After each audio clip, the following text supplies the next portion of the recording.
నమస్కారం. దూరదర్శన్ వార్తలకు స్వాగతం. నేను అక్రమ్ పాషా. ఈనాటి వార్తల్లోని ముఖ్యాంశాలు. ఢిల్లీ వేదికగా ఆల్ ఇండియా స్పీకర్స్ సమావేశం. చట్టసభలు ప్రజా సమస్యలపై చర్చించేందుకే, రాజకీయ లబ్ధి పొందేందుకు కాదన్న అమిత్ షా. విపక్షాల తీరుతో ఇటీవల పార్లమెంటు సమావేశాలు సజావుగా సాగకపోవడంపై అసంతృప్తి. అమిత్ షాతో బీసీ రిజర్వేషన్ల బిల్లు అంశాన్ని ప్రస్తావించిన తెలంగాణ స్పీకర్, అసెంబ్లీ ఆమోదించిన బిల్లును ఆమోదం పొందేలా చూడాలని విజ్ఞప్తి. సానుకూలంగా స్పందించిన కేంద్ర హోంమంత్రి. రాష్ట్ర వ్యాప్తంగా వినాయక, దుర్గామాత మండపాలకు ఉచిత విద్యుత్ ఉత్తర్వులు జారీ చేసిన రాష్ట్ర ప్రభుత్వం. ప్రజాభవన్లో బీసీ రిజర్వేషన్లపై మంత్రుల కమిటీ ప్రత్యేక సమావేశం. హాజరైన భట్టి విక్రమార్క, ఉత్తమ్ కుమార్ రెడ్డి, శ్రీధర్ బాబు. ఈ నెల 26లోగా నివేదికను సమర్పించనున్న మంత్రుల బృందం. ప్రభుత్వ లాంఛనాలతో సురవరం సుధాకర్ రెడ్డి అంతిమయాత్ర. భౌతిక కాయాన్ని గాంధీ ఆసుపత్రికి అప్పగించిన కుటుంబ సభ్యులు. 3 రోజుల పర్యటన కోసం భారత్కు వచ్చిన ఫిజీ ప్రధాని సితివేని లిగమామడ రబుక. కేంద్ర మంత్రి నడ్డాతో భేటీ.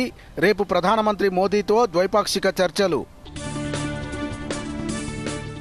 గగన్యాన్ ప్రాజెక్టులో కీలక ముందడుగు. క్రూ మాడ్యూల్ ఎయిర్ డ్రాప్ను విజయవంతంగా నిర్వహించిన ఇస్రో. వార్తల్లోని వివరాలు. చట్టసభలు ప్రజా సమస్యలపై చర్చలు జరపడానికే గాని రాజకీయ లబ్ధి పొందేలా వ్యవహరించడానికి కాదని కేంద్ర హోంమంత్రి అమిత్ షా అన్నారు. ఢిల్లీలో జరుగుతున్న ఆల్ ఇండియా స్పీకర్స్ సమావేశంలో కేంద్ర మంత్రి పాల్గొని మాట్లాడారు. పార్లమెంట్లో జరిగే చర్చలు దేశాభివృద్ధిని ప్రభావితం చేస్తాయని చెప్పారు. అయితే ఈ చర్చలు ప్రజాస్వామ్యబద్ధంగా జరగాలని అమిత్ షా ఆకాంక్షించారు. ఇటీవల జరిగిన పార్లమెంటు సమావేశాలు విపక్షాల కారణంగా సజావుగా జరగలేదని, ఇది ఏమాత్రం ఆమోగ్యయోధం కాదని అన్నారు. దీని గురించి ప్రజాప్రతినిధులు ఆలోచించాలని, అర్థవంతమైన చర్చలు జరిగేలా మార్పు రావాలని అన్నారు. సభా గౌరవాన్ని, స్పీకర్ పదవి గౌరవాన్ని పెంపొందించడానికి చట్టసభలు కృషి చేయాలని, చట్టసభ్యులు కూడా కృషి చేయాలని కోరారు. ప్రజా సమస్యలపై నిష్పక్షపాతమైన చర్చలు జరపడానికి చట్టసభలను వేదికగా మార్చుకోవాలని, నిబంధనల మేరకు సమావేశాలు జరిగేలా చూడాలని అమిత్ షా పిలుపునిచ్చారు.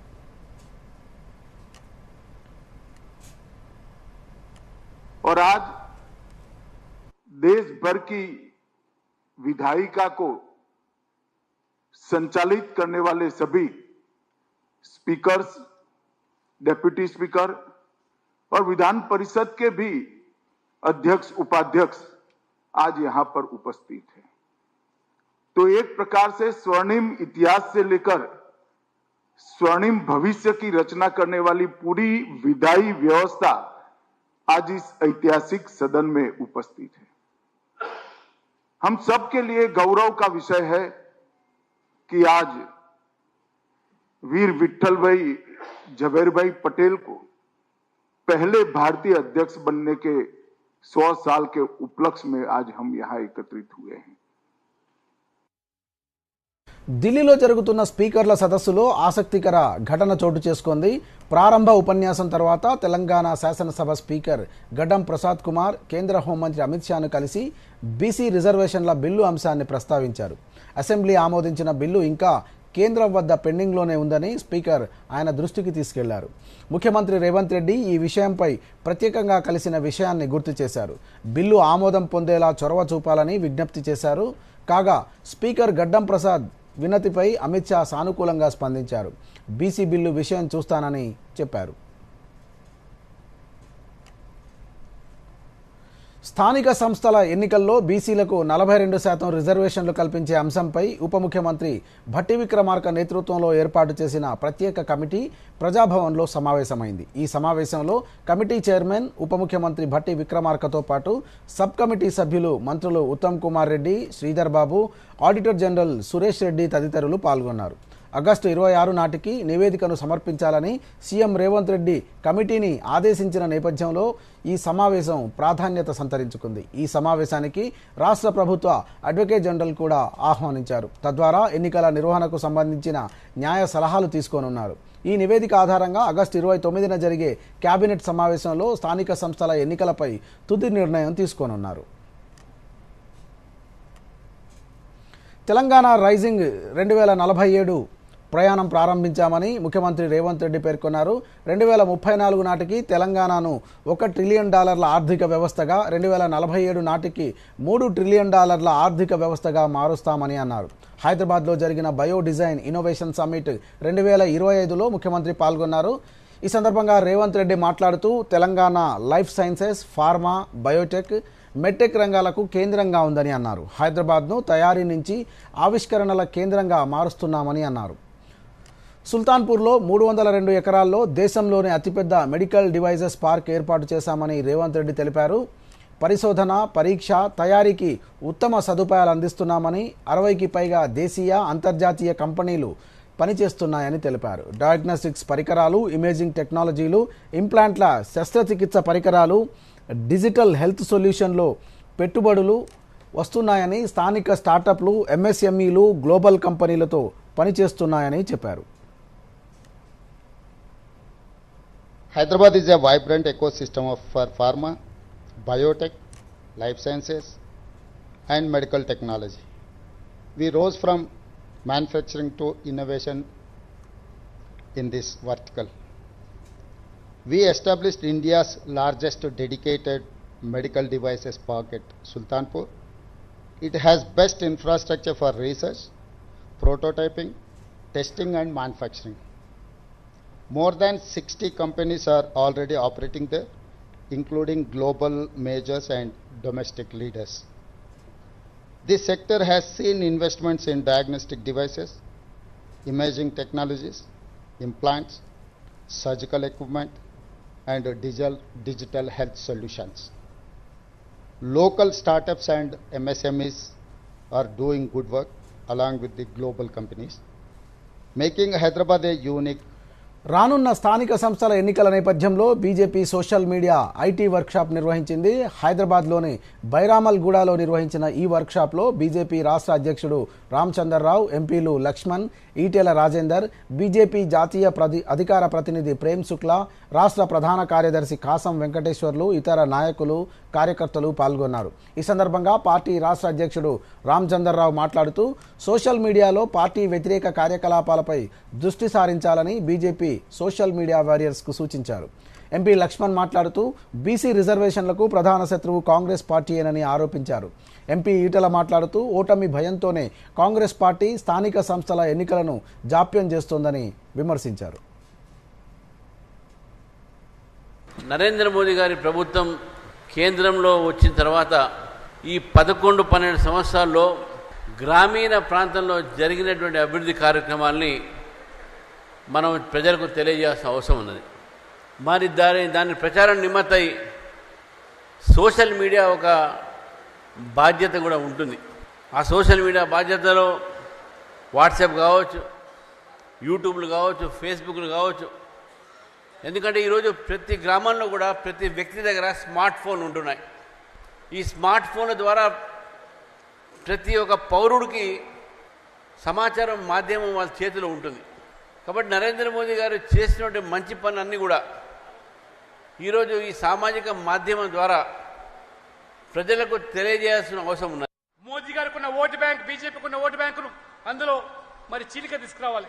అందుకనే ఒకసారి కులం పేరు మీద, ఒకసారి మతం పేరు మీద, ఒకసారి భాష పేరు మీద ప్రజలు విడదీసేటువంటి కుట్రలు. ఆ రకంగా మరి ఈరోజు మరి మైనార్టీస్ను ఏ రకంగా ఇవాళ బీజేపీకి బూచిగా చూపించి రాజకీయ పబ్బం గడుపుకుంటున్నట్టు కాంగ్రెస్ పార్టీ ఇవాళ అదేవిధంగా ఇవాళ ఉమ్మడి ఆంధ్రప్రదేశ్లో ఇప్పటి వరకు టీడీపీ, కాంగ్రెస్, బీఆర్ఎస్ మాత్రమే అధికారంలోకి వచ్చాయని, ఈసారి బీజేపీ అధికారంలోకి రావాలని ప్రజలు కోరుకుంటున్నారని బీజేపీ జాతీయ అధికార ప్రతినిధి ప్రేమ్ శుక్లా పేర్కొన్నారు. స్థానిక సంస్థల సోషల్ మీడియా ఐటీ వర్క్షాప్లో పాల్గొన్న ప్రేమ్ శుక్లా పార్టీ నేతలకు, శ్రేణులకు కీలక సూచనలు చేశారు. స్థానిక సంస్థల ఎన్నికల్లో బీజేపీ అత్యధిక స్థానాలు గెలిచేలా అందరూ కృషి చేయాలని పిలుపునిచ్చారు. కాంగ్రెస్ ప్రభుత్వం అబద్ధపు హామీలతో అధికారంలోకి వచ్చిందని ఆరోపించారు. ప్రధాని మోదీ నాయకత్వంలో భారత్ ప్రపంచంలో 3వ అతిపెద్ద ఆర్థిక వ్యవస్థగా ఎదిగిందని అన్నారు. కానీ తెలంగాణ మాత్రం అప్పులు, నిధుల ఎగవేతలతో ఆర్థికంగా దివాళా తీసిందని ఆరోపించారు.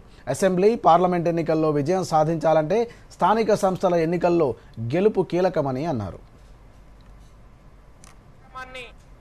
तेलंगाना में आज भारतीय जनता पार्टी की मीडिया, सोशल मीडिया और आईटी की कार्यशाला रही और इस कार्यशाला में एक संकल्प लिया गया है कि तेलंगाना में Bharatiya Janata party local bodies election पर परचम लहराकर जीत कर अपना तेलंगाना पर भारतीय जनता पार्टी के सुशासन को स्थापित करने का शुभारंभ करेगी कि पहले लोकल बॉडीज जीतेंगे, फिर जो है राज्य पर परचम लहराएंगे और एक संकल्प यह है कि अगली बार लोकसभा में सारी की सारी जीत कर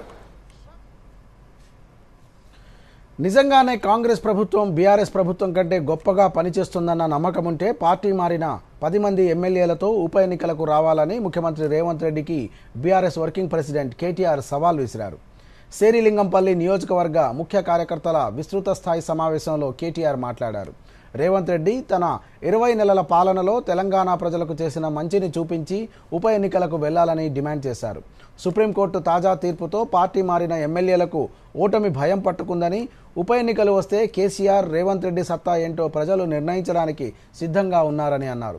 శేరిలింగంపల్లితో పాటు పార్టీ మారిన మిగతా నియోజకవర్గాల ఎమ్మెల్యేలు ప్రజల కోసం కాకుండా తమ సొంత లాభం కోసమే కాంగ్రెస్లోకి వెళ్లారని కేటీఆర్ ఆరోపించారు. హైదరాబాద్ మహానగరానికి రేవంత్ రెడ్డి చేసింది ఏమీ లేదని అన్నారు. నాయకులు మోసం చేసినా కార్యకర్తలు మాత్రం గులాబీ జెండాను వదల్లేదని పార్టీ శ్రేణులను ప్రశంసించారు.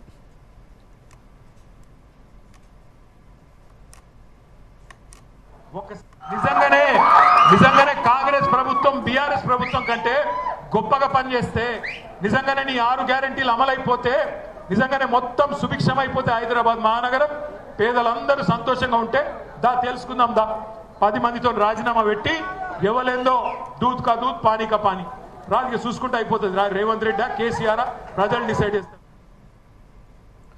కమ్యూనిస్టు దిగ్గజం సురవరం సుధాకర్ రెడ్డి అంతిమయాత్ర పూర్తయింది. తెలంగాణ ప్రభుత్వ అధికారిక లాంఛనాలతో అంతిమయాత్ర నిర్వహించారు. గౌరవ సూచకంగా పోలీసులు గాల్లోకి కాల్పులు జరిపారు. మఖ్దూమ్ భవన్ నుంచి గాంధీ మెడికల్ కళాశాల వరకు అంతిమయాత్ర కొనసాగింది.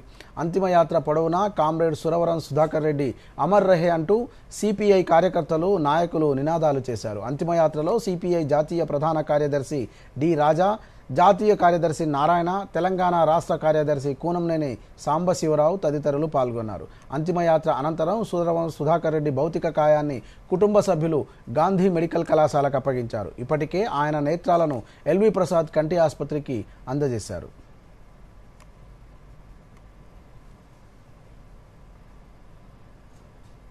వార్తల్లో ఇప్పుడు స్వల్ప విరామం. ఈ విషయాలకు కూడానే అన్ని ప్రాపర్ గా జరుగుతాయి. నిన్న అతని బ్యాంక్ అకౌంట్ లో 15,000 రూపాయల ఫ్రాడ్ జరిగింది తెలుసా? అయినా ఏ టెన్షన్ లేదు అతనికి. చూడు, టెన్షన్ ఎందుకు, నా తప్పేం లేదుగా. అయినా ఫ్రాడ్ జరిగినప్పుడు నేను వెంటనే బ్యాంక్ ఇన్ఫార్మ్ చేసేసా. ఆర్బీఐ అంటుంది, మీ అకౌంట్ లోంచి ఎవరైనా మోసంగా డబ్బు తీసినట్టయితే బ్యాంకుకి వీలైనంత త్వరగా ఇన్ఫార్మ్ చేయండి. 3 రోజుల్లోగా చేస్తే ఏ నష్టం ఉండదు. ఎంత లేట్ చేస్తే అంత ఎక్కువ నష్టం. ఇంకోటి, అన్ని జరిగిపోవు, ప్రాపర్ గా జరిపించాల్సి వస్తుంది. ఆర్బీఐ అంటుంది, విషయాలు తెలుసుకుంటే జాగ్రత్తగా ఉండండి. వార్తలకు పునఃస్వాగతం. శతాబ్దాల చరిత్ర కలిగిన మక్తల్ పడమటి ఆంజనేయ స్వామి ఆలయం వద్దనున్న పురాతన కోనేరు పునరుద్ధరణకు ఆదివారం శ్రీకారం చుట్టారు. ఈ కార్యక్రమంలో రాష్ట్ర మంత్రి వాకిటి శ్రీహరి పాల్గొని ప్రత్యేక పూజలు నిర్వహించి పూడికతీత పనులను ప్రారంభించారు. ఈ సందర్భంగా మంత్రి వాకిటి శ్రీహరి మాట్లాడుతూ, కోనేరు శిథిలావస్థకు చేరడం వల్ల ఆలయ భక్తులకు నీటి సమస్య తలెత్తుతున్నాయని అన్నారు. డిసెంబర్లో జరగబోయే వార్షిక జాతర నాటికి కోనేరును పూర్తిగా పునరుద్ధరించి భక్తులకు అందుబాటులోకి తెస్తామని అన్నారు. పునరుద్ధరణ పనులకు పట్టణ ప్రజలు శ్రమదానం చేస్తే తాను ఆర్థిక వనరులను సమకూరుస్తానని తెలిపారు. ఆర్కిటెక్ట్ కల్పన మాట్లాడుతూ, మన పురాతన గ్రంథాలలోనే కోనేరుల నిర్మాణ శైలి, ఆధ్యాత్మికత గురించి ప్రస్తావన ఉందని, తెలంగాణలో ఇప్పటి వరకు 100కి పైగా కోనేరులను పునరుద్ధరించారని అన్నారు. మక్తల్ కోనేరు పునరుద్ధరణలో కూడా సాంకేతిక సలహా అందిస్తామని అన్నారు. తెలంగాణలో లేదా ఆంధ్రప్రదేశ్లో, ఈ దేశంలో ఉన్నటువంటి బావిలని మరమ్మత్తు చేయాలి. ఆ బావులలో నీళ్ళొక్కటే మీకు కనిపిస్తున్నాయి, కానీ ఆ బావులకు సంబంధించినటువంటి జీవిత చరిత్ర చాలా గొప్పగా ఉంటుంది. ఆ నిర్మాణము ఆనాటి కాలంలో వాళ్ళ ఆలోచన విధానాన్ని బావిగా తొవ్విపెట్టిన సందర్భము, ఇవన్నీ కూడా ఆమె చెప్పడం నిజంగా కూడా ఒక ఆలోచన తెప్పించే విధంగా ఉంది. మరి భగవంతుని సంకల్పం ద్వారానే పడమటి ఆంజనేయ స్వామి అనుకున్నాడు కనుకనే శుభకార్యానికి పూనుకున్నాం. ఆయన సంకల్పం ద్వారా జరుగుతున్నటువంటి కోనేరుని మళ్ళా ఆ కోనేరుకి మహర్దశ తీసుకొచ్చి కోనేటిలో స్నానం చేసి పడమటి ఆంజనేయ స్వామి దర్శించుకునే విధంగా నిర్మాణం చేపడదామనే ఒక ఆలోచన రావటం. భారత్ ప్రతిష్టాత్మకంగా చేపట్టిన గగన్యాన్ అంతరిక్ష ప్రాజెక్టులో ఇస్రో మరో ముందడుగు వేసింది. క్రూ మాడ్యూల్కు సంబంధించిన తొలి ఇంటిగ్రేటెడ్ ఎయిర్ డ్రాప్ టెస్టును విజయవంతంగా నిర్వహించింది. వాయుసేన, నౌకాదళం, డిఆర్డీఓ, కోస్ట్ గార్డుల సంయుక్త సహకారంతో ఈ పరీక్షలు చేపట్టింది. ఈ ప్రయోగంలో భాగంగా మాడ్యూల్ నమూనాను హెలికాప్టర్ సాయంతో నింగిలోకి తీసుకెళ్లి కిందికి జారబిడిచారు. పారాచూట్ల సాయంతో ఆ మాడ్యూల్ వేగాన్ని తగ్గించుకుంటూ సముద్ర జలాల్లో సురక్షితంగా దింపారు. మానవ సహిత అంతరిక్ష ప్రయోగాల సమయంలో వ్యోమగాముల భూమికి సురక్షితంగా తిరిగి వచ్చేందుకు దీన్ని ఉపయోగిస్తారు. మాడ్యూల్ భూ వాతావరణంలోకి ప్రవేశించిన అనంతరం దాని వేగ నియంత్రణ, ల్యాండింగ్ విషయంలో పారాచూట్ వ్యవస్థ కీలక పాత్ర పోషిస్తుంది. సంక్లిష్టమైన ఈ వ్యవస్థ పనితీరును పరీక్షించడమే లక్ష్యంగా ఈ ప్రయోగం చేపట్టినట్లు ఇస్రో వెల్లడించింది.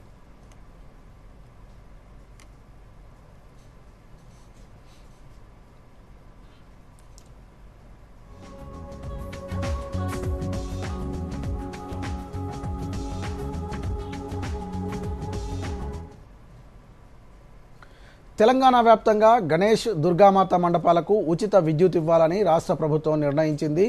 అనుమతి తీసుకున్న మండపాలకు ఉచిత విద్యుత్ అందించాలని తాజాగా ఉత్తర్వులు జారీ చేసింది.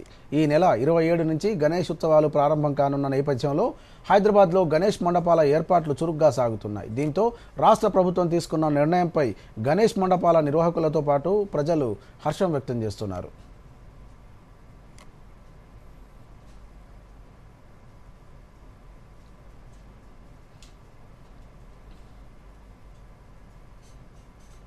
పర్యావరణ హితం కోసం ప్లాస్టర్ ఆఫ్ ప్యారిస్తో తయారు చేసిన వినాయక విగ్రహాలకు బదులుగా మట్టి విగ్రహాలను పూజించాలని ప్రకృతి ప్రేమికులు, పలు స్వచ్ఛంద సంస్థలు ప్రజలకు అవగాహన కల్పిస్తున్నాయి. పలువురు వ్యక్తిగతంగా కూడా మట్టి వినాయక విగ్రహాలను ప్రోత్సహిస్తూ తమ వంతు కృషి చేస్తున్నారు.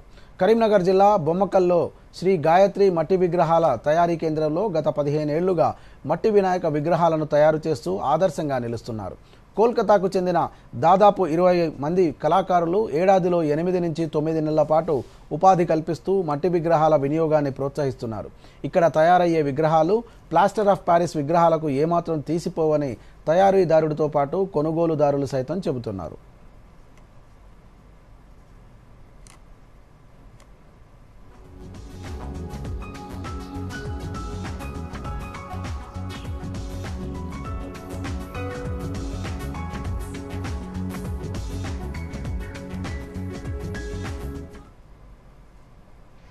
पंद्रह साल से है वो 3 फीट से 32 फीट तक मूर्ति बना सकते हैं और ऑर्डर दे तो उसके भी बड़ा 50 फीट भी बना सकते हैं. यहाँ से मट्टी गंगा मट्टी कलकत्ता से लेके इधर से बना 15 साल हो गया. बहुत कस्टमर है. अभी 400 मूर्ति बन रहा है इधर. ఇక్కడ మట్టి విగ్రహాలు తీసుకోవాలనే ఉద్దేశంతో ఇక్కడికి వచ్చాము. ఇక్కడ వినాయకులు చాలా బాగా ఉన్నాయి. మట్టితో తయారు చేసినటువంటి విగ్రహాలు, కలర్ న్యాచురల్ కలర్స్తో చేసినటువంటి విగ్రహాలు చాలా బాగుంది. వార్తల్లో ఇప్పుడు మరో స్వల్ప విరామం.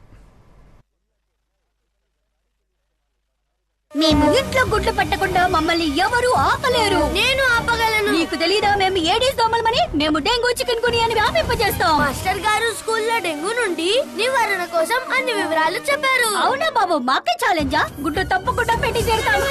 పెట్టనివ్వను. అయ్యో, ఇక్కడంతా శుభ్రంగా ఉంది. డెంగూ నుండి నివారణ కోసం కూలర్ లోని నీళ్లను ప్రతి వారం మార్చండి. బకెట్ ఇంకా ట్యాంకులని చాలా జాగ్రత్తగా మూసిపెట్టండి. మొత్తం శరీరం నిండా బట్టలు వేసుకోండి. దోమలు కుట్టకుండా క్రీమ్, కాయిల్ లేదా అగరబత్తిని ఉపయోగించండి. డెంగూతో పోరాటం అంటే డెంగూ నుండి ముక్తి. వార్తలకు తిరిగి స్వాగతం. ఓటరు జాబితాలో అవకతవకలపై తాము చెబుతున్న విషయాన్ని బీహార్ ప్రజలు అంగీకరిస్తున్నారని విపక్ష నేత రాహుల్ గాంధీ అన్నారు. అసెంబ్లీ ఎన్నికలు జరగనున్న బీహార్లో కాంగ్రెస్ పార్టీ ఆధ్వర్యంలో జరుగుతున్న ఓటర్ అధికార్ యాత్ర అరారియాకు చేరుకుంది. ఈ సందర్భంగా ఆర్జేడీ నాయకుడు తేజస్వి యాదవ్తో కలిసి అరారియాలో రాహుల్ గాంధీ సంయుక్త విలేకరుల సమావేశం నిర్వహించారు. ఈ సందర్భంగా రాహుల్ గాంధీ మాట్లాడుతూ తాను చేపట్టిన ఓటర్ అధికార్ యాత్ర విజయవంతమైందని అన్నారు. యాత్రకు ప్రజల నుంచి వస్తున్న స్పందన చూస్తుంటే ఎన్నికల సంఘంపై తాము చేస్తున్నది సత్యమేనని ప్రజలు అంగీకరిస్తున్నారని అన్నారు.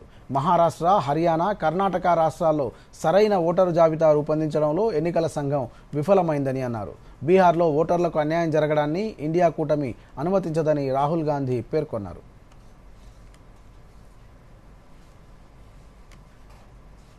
రెండు రోజుల పర్యటన కోసం ప్రధానమంత్రి నరేంద్ర మోదీ రేపు గుజరాత్కు వెళ్లనున్నారు. మొదటి రోజు అహ్మదాబాద్లో 5,400 కోట్ల రూపాయల విలువైన అభివృద్ధి ప్రాజెక్టులను ప్రారంభించనున్నారు. అనంతరం ఆయన ఒక బహిరంగ సభలో ప్రసంగిస్తారు. రెండవ రోజు హన్సల్పూర్లో హైబ్రిడ్ బ్యాటరీ ఎలక్ట్రోడ్ల స్థానిక ఉత్పత్తిని ప్రారంభిస్తారు. 100 దేశాలకు బ్యాటరీ ఎలక్ట్రిక్ వాహనాల ఎగుమతిని జెండా ఊపి ప్రారంభించనున్నారు. అలాగే 1,400 కోట్ల రూపాయల విలువైన రైల్వే ప్రాజెక్టులను దేశానికి అంకితం చేస్తారు. వీటితో పాటు విరంగాం, ఖుదాద్, రాంపురా రహదారి విస్తరణ, అహ్మదాబాద్, మొహసానా, పాలన్పూర్ రోడ్లపై 6 లేన్ల వాహన అండర్ పాసులు, అహ్మదాబాద్ విరంగాం రోడ్డుపై రైల్వే ఓవర్ బ్రిడ్జ్ నిర్మాణానికి శంకుస్థాపన చేస్తారు.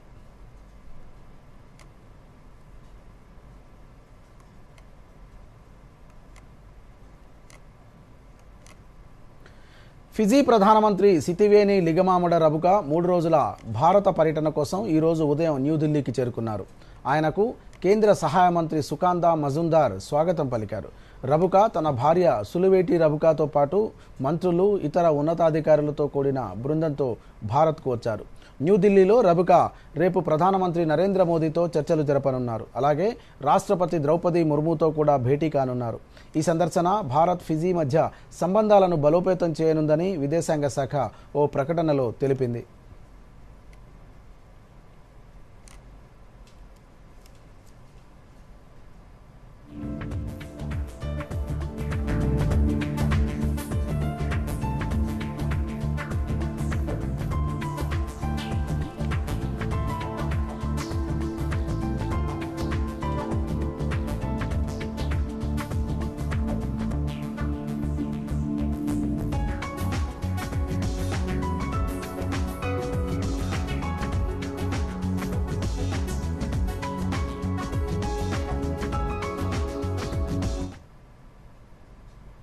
ఇక ఈ వారం ప్రపంచ వార్తల సమాహారం వరల్డ్ న్యూస్ ఇప్పుడు చూద్దాం.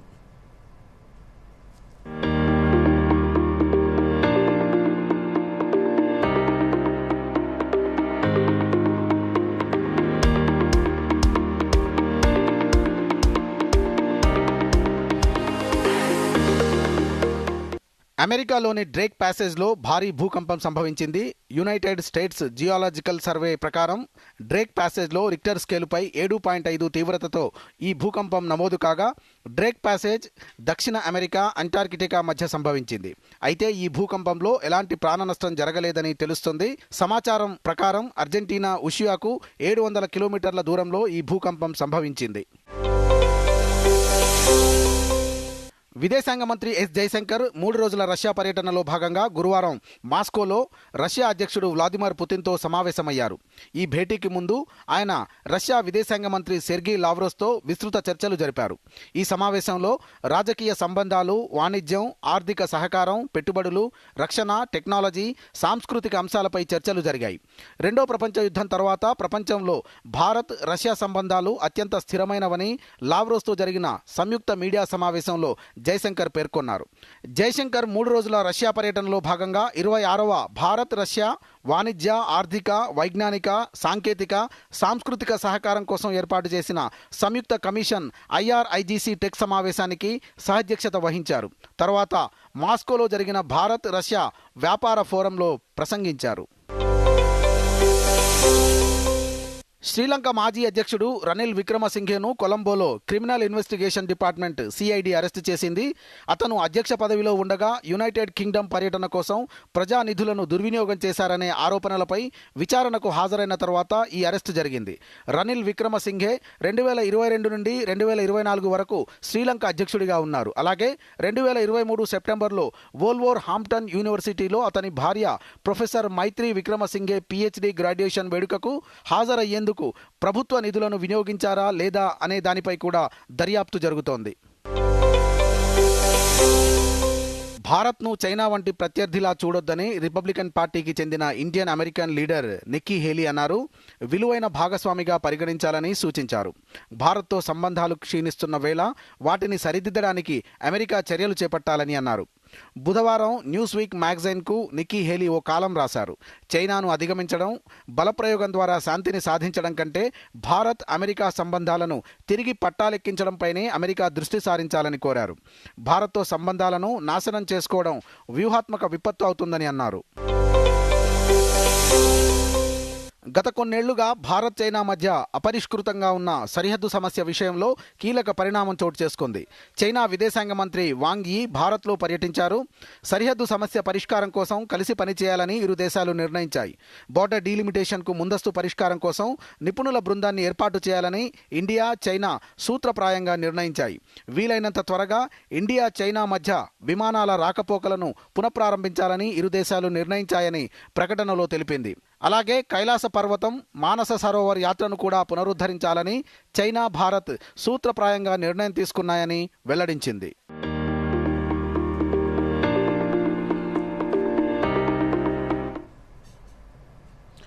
సంగారెడ్డితో పాటు హైదరాబాద్ జంట నగరాలకు తాగునీరు అందించే మంజీరా బ్యారేజ్కు వరద తాకిడి పెరిగింది. దీంతో బ్యారేజ్ 3 గేట్లు ఎత్తి దిగువకు నీరు వదులుతున్నారు. అయితే ఎత్తే సమయంలో, దించే సమయంలో గేట్లు మొరాయిస్తున్న నేపథ్యంలో అధికారులు చర్యలు చేపట్టారు. ప్రస్తుతానికి డ్యాంకు ముప్పు లేదని, వరద తీవ్రత తగ్గిన తర్వాత గేట్లు, మిషనరీ మరమ్మతులు చేస్తామని మంజీరా బ్యారేజ్ డీజీఎం అజీజుద్దీన్ తెలిపారు. సింగూరు ప్రాజెక్టు ఇన్ఫ్లో, అవుట్ఫ్లోకు అనుగుణంగా నీటిని విడుదల చేస్తున్నామని చెప్పారు. మంజీరా బ్యారేజ్ నీటి సామర్థ్యం 1.5 టీఎంసీలు కాగా ప్రస్తుతం 1.4 టీఎంసీల నీరుందని వివరించారు. మంజీరా బ్యారేజ్ వద్ద పరిస్థితిని మరిన్ని వివరాలు మా ప్రతినిధి నగేష్ గౌడ్ అందిస్తారు. మంజీరా డ్యామ్ సేఫ్టీ అధికారి ఉన్నారు, ఆయనతో మాట్లాడదాం. సార్, అసలు ఇక్కడ డ్యామ్ సేఫ్టీ అంటే పూర్తి స్థాయిలో ఏ విధంగా ఉంది పరిస్థితి? నేను అజీజుద్దీన్, డీజీఎం ఇక్కడ మంజీరా బ్యారేజ్లో. మనకు 13th నాడు ఇన్ఫ్లో స్టార్ట్ అయిందండి. 13th నుండి కంటిన్యూస్గా ఉంది. అంటే ఫ్లో మధ్య మధ్యలో ఫ్లక్చువేట్ అవుతుంది. ఒకసారి 15,000, మ్యాక్సిమం 46,000 వచ్చింది. ఒక 4-5 డేస్ వరకు 46,000 ఉంది. మళ్ళీ ఒక 2 డేస్ నుండి కొంచెం తగ్గించిండ్రు వాళ్ళకి, ఇన్ఫ్లోస్ తగ్గి. ఈరోజు వాళ్లకు దగ్గర 11,000 రిలీజ్ చేస్తున్నారు. అన్ని కలిపి లోకల్ ఇన్ఫ్లోస్ కూడా ఉన్నాయి మాకు. అకార్డింగ్లీ మేము కూడా 3 గేట్ల ద్వారా, గేట్ నంబర్ 8, 7 అండ్ ఒక గవర్నమెంట్ ద్వారా 13,400 క్యూసెక్స్ కిందికి వదులుతున్నాము. ఇప్పుడు కంటిన్యూస్గా అదే రిలీజ్ చేస్తున్నాము. మనకు ఇన్ఫ్లోస్ ప్రకారం మేము గేట్స్ ఆపరేట్ చేసి కిందికి రిలీజ్ చేస్తూ ఉంటాము సర్ప్లస్ వాటర్. ఇక మరోసారి ముఖ్యాంశాలతో వార్తలు ముగిద్దాం. నమస్కారం. ఢిల్లీ వేదికగా ఆల్ ఇండియా స్పీకర్స్ సమావేశం. చట్టసభలు ప్రజా సమస్యలపై చర్చించేందుకే, రాజకీయ లబ్ధి పొందేందుకు కాదన్న అమిత్ షా. విపక్షాల తీరుతో ఇటీవల పార్లమెంటు సమావేశాలు సజావుగా సాగకపోవడంపై అసంతృప్తి. అమిత్ షాతో బీసీ రిజర్వేషన్ల బిల్లు అంశాన్ని ప్రస్తావించిన తెలంగాణ స్పీకర్.